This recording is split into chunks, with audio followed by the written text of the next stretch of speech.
Kim at Paulo, itinanghal na Most Popular Leading Man at Most Popular Leading Lady. Kim Pao, Love Team of the Year.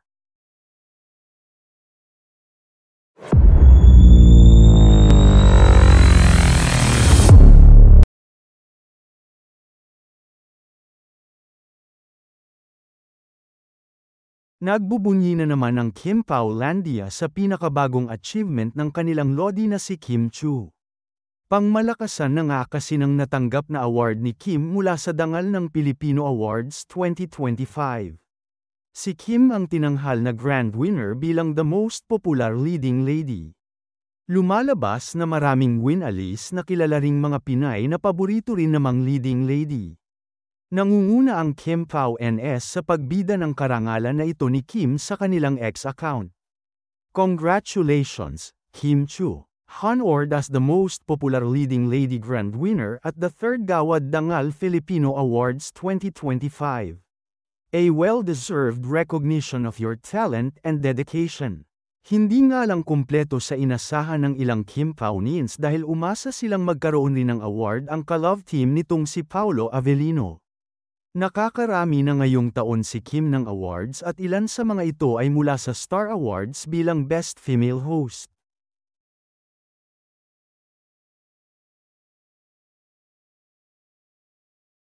Samantala, tagumpay ang balikatan ng Kim Pao Landia sa pagwawagi hindi lang ni Kim Chu sa Gawad Dangal Awards 2025 kundi pati na rin ang ka-love team nitong si Paolo Avellino at maging ang team-up ng dalawa, ang Kim Pao.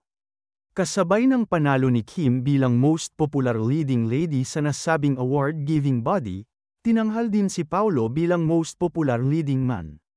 Nakuha rin ng Kim Pao ang karangalan bilang Most Outstanding and Popular Love Team of the Year.